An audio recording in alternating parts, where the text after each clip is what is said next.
Hello my dear students, good evening to all of you and welcome to my YouTube channel Mukherjee Study Center. আজকের যে গুরুত্বপূর্ণ বিষয়টি তোমাদের সামনে আমি নিয়ে এসেছি সেটা হলো আমরা সাধারণ নিয়ম অনুযায়ী জানি যে আই এবং উ এর ক্ষেত্রে স্যাল বসে, কিন্তু প্রশ্ন হলো এটা হি এর ক্ষেত্রে কখন স্যাল বসে। এটা একটা গুরুত্বপূর্ণ বিষয়। যাই হোক, এই বিষয়টা আমি তোমাদের সামনে তুলে ধরছি। দেরি না করে এসো দেখে নি ব্যাপারটা কিভাবে হবে। দেখো, আমরা সাধারণ নিয়মে আমরা ফিউচার ইনডেফিনাইট টেন্স করেছি। দেখো, ফিউচার ইনডেফিনাইট টেন্স আমরা যখন করেছি,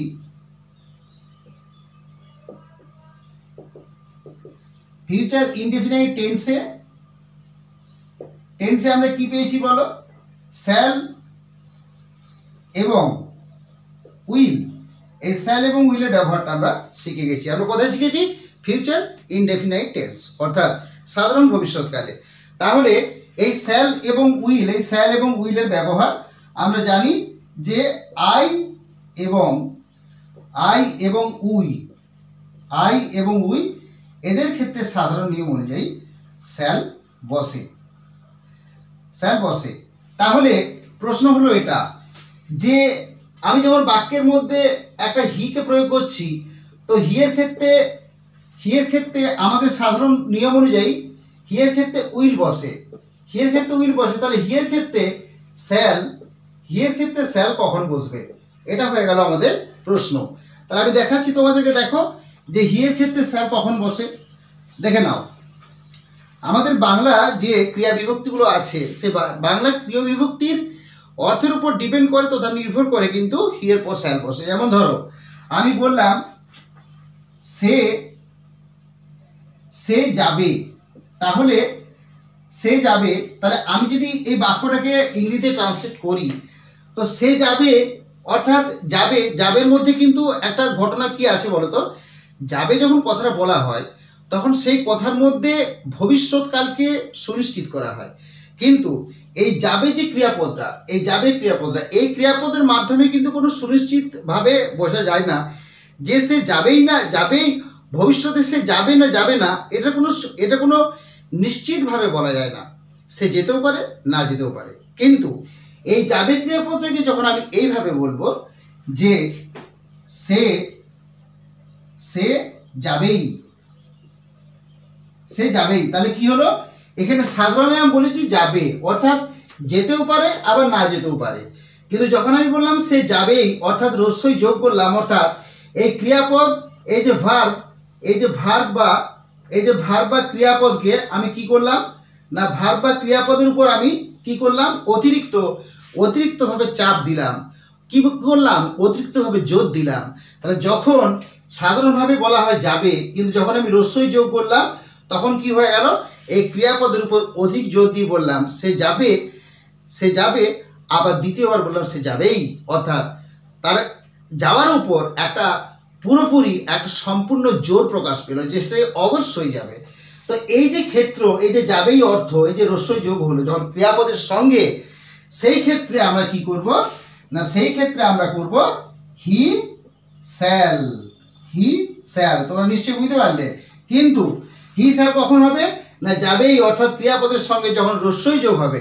অর্থাৎ সবসময় একটা কথা মাথায় রাখবে, ফিউচার ইনডেফিনাইট টেন্সে যখন ভার্ব বা ক্রিয়াপদের ওপর যখন বিশেষভাবে অধিক গুরুত্ব দেওয়া হয়, অধিক জোর দেওয়া হয়, তখন সেই ক্ষেত্রে কিন্তু হি এর ক্ষেত্রে, সেখানে সাবজেক্ট যদি হি বা সে হয়ে থাকে, তাহলে সেই ক্ষেত্রে কিন্তু সেখানে হি এর ক্ষেত্রে অবশ্যই স্যাল বসবে।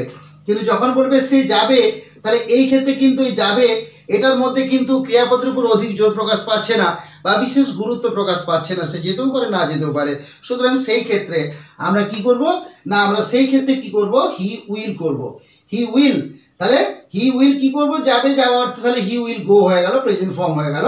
আবার এটা হি শ্যাল কি হয়ে গেল? হি শ্যাল গো, অর্থাৎ যাবে। কারণ আমরা জানি শ্যাল এবং উইলের পর কি হয়? শ্যাল এবং উইলের পর যে ভার্ব বা ক্রিয়াপদ বসে তার কি হয়? V1, অর্থাৎ first form of the verb বসে। এটা আমরা প্রত্যেকেই জানি, কারণ আমরা ফিউচার ইনডেফিনিট টেন্স নিয়ে ইতিপূর্বে আলোচনা করেছি এবং আমরা প্রত্যেকেই যারা স্টুডেন্ট রয়েছে বা যে সমস্ত এডুকেটেড সুশিক্ষিত ভিউয়ার্স রয়েছেন তিনারা প্রত্যেকেই জানেন এই বিষয়টা। এটা নতুন কিছু বিষয় নয়, কিন্তু এই ক্ষেত্রটা কিন্তু সবসময় মাথায় রাখতে হবে যে হিয়ের ক্ষেত্রে সাধারণভাবে উইল বসে, এটা সাধারণভাবে, কিন্তু হিয়ের ক্ষেত্রে শ্যাল তখনই বসে যখন ক্রিয়াপদের উপর অধিক গুরুত্ব দেওয়া হয়। তাহলে নিশ্চয় তোমরা বুঝতে পারলে যে হিয়ের ক্ষেত্রে কখন শ্যালকে প্রয়োগ করা হয়, যখন বিশেষভাবে ক্রিয়াপদের উপর অধিক জোর দেওয়া হয় বা অধিক গুরুত্ব দেওয়া হয় ফিউচার ইনডেফিনিট টেন্সে। সেই ক্ষেত্রে সাধারণ নিয়মের ব্যতিক্রম ঘটে, অর্থাৎ সাধারণ নিয়ম অনুযায়ী যখন হিয়ের ক্ষেত্রে উইল হয় তখন একটু জোর প্রকাশ পেলে, ক্রিয়াপদের উপর জোর প্রকাশ পেলে সেই ক্ষেত্রে কিন্তু হিয়ের পর শ্যাল বসে। তাহলে নিশ্চয়ই তোমরা বুঝতে পারলে যে হিয়ের ক্ষেত্রে শ্যাল কিভাবে বাক্যের মধ্যে প্রযুক্ত হয়। আমি জাস্ট এই বিষয়টা নিয়ে আজকের ভিডিওটি তোমাদের জন্য বানালাম। যাই হোক, যদি আমার এই ভিডিওটি ভালো লাগে তাহলে অবশ্যই একটি লাইক দিও, কারণ লাইক দিলে আমি অধিক আনন্দ পাই যে আমার ভিডিওটি তোমরা পছন্দ করেছো ইত্যাদি। যাই হোক, যদি কোনো কমেন্ট থাকে অবশ্যই কমেন্ট করে জানাও। ভিডিওটি আমি আশা করব তোমরা অধিক থেকে অধিকতর মানুষের মধ্যে শেয়ার করবে আমাকে সাপোর্ট করার জন্য, এবং বিশেষভাবে আরও আমাকে সাপোর্ট করার জন্য আমি চাইবো তোমরা আমার পাশে থাকো, অর্থাৎ আমার চ্যানেলটিকে সাবস্ক্রাইব করো। যাই হোক, তোমাদের সকলের প্রতি রইল শুভকামনা। ধন্যবাদ।